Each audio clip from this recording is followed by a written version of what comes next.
Let me come to the questions raised by Honorable Babu Owino. And I'm happy that Honorable Babu said that I should lecture him like a standard one dropout, and I'm going to do exactly that. You know, I said you help me understand, not lecture. Or help you understand. That I'll do that. I'll help you understand. Like, I know you are not a standard one dropout, but I'll do that. Now, you see, prices is a function of demand and supply. Basic economics. And by the way, let me first correct Honorable Babu. I've seen you together with your self-imposed party leader trying to scandalize, so to speak, the capacity and competence of an accountant in running National Treasury, and saying that accountant should be a finance expert. For your information and his information, there is no finance expert who is not an accountant. Actually, for you to be a finance expert, you have to be an accountant. Before the 844, there was no finance option in the Faculty of Commerce. It used to be accounting.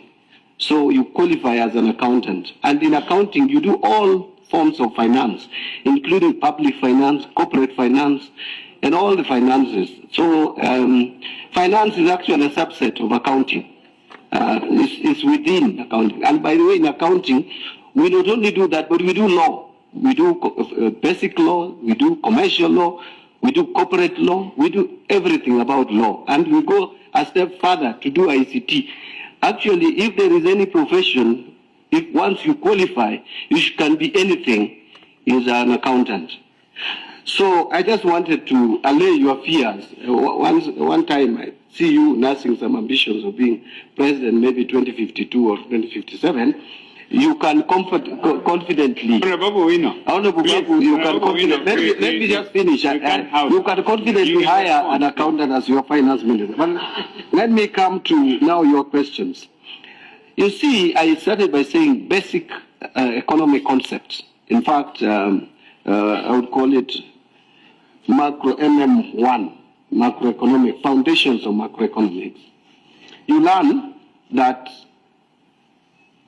price is a function of demand and supply. Now, even if you are sourcing your fuel from India, leave alone the Middle East, India, whatever happens in Middle East affects the supply globally. You know, the Strait of Hormuz is not in dispute, transits 20% minimum of global fuel. Now, the 80% is a lower supply compared to 100%. So up to that, I think we are together. Now, the demand remains constant. Supply has shrunk to 80%. Now, all these people who are getting their supply through the Strait of Hormuz are going to scramble for the fuel coming from other regions and other areas. So you really don't have to have your fuel passing through Strait of Hormuz. Actually, we have not said as a country that we cannot get our fuel because Strait of Hormuz has been blocked, because we know our fuel is passing through elsewhere. But the price now comes up because the demand remains constant. Supply has risen. The document. Babu Owino, please. If Babu Owino, we don't work in Parliament like that. When somebody is Babu Owino, you don't have the floor. You will be given the floor later. I thought I was to explain to him like a standard one. Now he's behaving like a professor. So, point of information. Let me come back. You can't inform him. Let him do his part. Then you will get a chance to respond. No, he's my friend. You know, Babu is my friend and my student in politics. So I was just explaining that you really don't have to have your fuel passing through Strait of Hormuz. What we are saying, Strait of Hormuz blocking has disrupted global supply of fuel anywhere, including the US. Okay? So that is the basic principle. Now that has led to global increase in prices, landing costs. Yeah? What comes here, they call it Platts cost. It comes here at a different price than what was there in February. So that explains why the prices have to go up. Now, price of fuel in Uganda, it should also be understood that I've done this comparison. I wish I carried my information. In April, the prices of fuel in Uganda was higher than Kenya. Now, and Mheshimiwa has come from there. The gap, the difference is not that much, even though Uganda, again, don't fix the prices. The price is allowed to fluctuate. But you see, let me tell you, the Ugandans, as an economy, their stock lags behind ours. So sometimes you may see that the price is still low, but in a month or two, it will jump and even be beyond Kenya. And I'm sure that is what Mheshimiwa has started to see. And I said it, in the month of May and going to June, you will see prices in Uganda higher than Kenya. There is no doubt about it. Kenyan economy is a bigger economy, we consume more, and as we have a storage of about 15 days, they have a storage of more, a longer period. So that is one reason. But I would also tell you, as a matter of fact, that their supply for fuel is not guaranteed because they have not gotten into this G2G arrangement. Many countries are now coming to Kenya to learn this G2G, which some of us are trying to fight. Now you have asked me a very good question, Honorable Babu. Why is it that development budget is consuming actually it is 751 billion. Last year it was 760. Why is it that we are consuming just a small portion of the budget in development expenditure and the budget is going up? Where has it gone to? One of the areas it has gone to is CFS. CFS is now taking 1.5 trillion, up from 1.36 trillion last year. Why?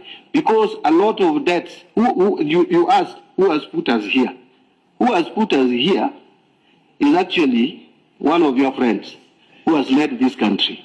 Because the debts that were taken, the expensive debts that were taken, particularly around 2015, 2016, 2017, is what has put us here.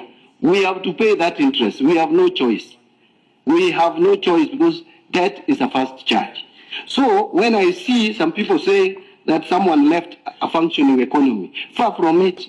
Actually, I will tell you, IMF, and it is on record, predicted that Kenya was going to default in paying our debts. In 2022, 2021, they predicted that. Remember, you and I were in a meeting in Maasai Logde. What were we told? That this government would not survive for 3 months. Because he told us, and this is not a lie, that I know where I've left this country. Didn't he say that? So what was he telling us in short? That he had ruined the economy of this country. That he had messed the economy of this country. And in fact, that day, I got very angry, not because of what he told, but I was wondering, he wanted to leave the leadership to Raila Odinga, where I was going to be the Minister for Finance. I didn't know that I would again become the Minister for Finance in Ruto's government. So I was cursing and saying, so what did he want? Which economy was he leaving for me to run with Raila Odinga? Anyway, that's a matter for another day.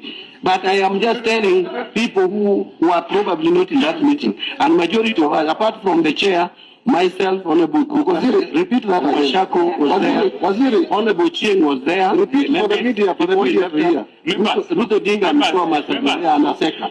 Members, you have to talk through the chairman.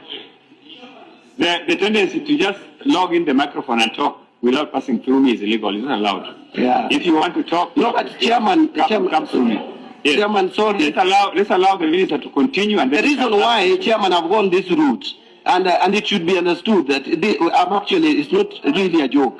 I have gone this route because this issue of fuel and the issue of economy has ceased to be a discussion which is professional. It is political. And I have also to lay bare the politics because I understand it. I have been there. I was there in Maasai Lodge when we were told that don't worry, this government will not survive for 3 months. I knew that was a lie because there is no government that will never. So it was the government, how could Kenya fail? It was not going to fail. We were going to have problems, but it was not going to fail. So I wanted just to remind Babu that remember our friend, my friend and your friend, told us that he messed the economy, in short. And so we are trying to correct it. We are trying to work around it. That is why we have removed the risk of default. The risk of this country defaulting. We have removed that to 2031. 2031. We have liability money 2027, 2028, and even 2032. It's only 2031 where you can still say we have some elements of risk. That is proper thinking.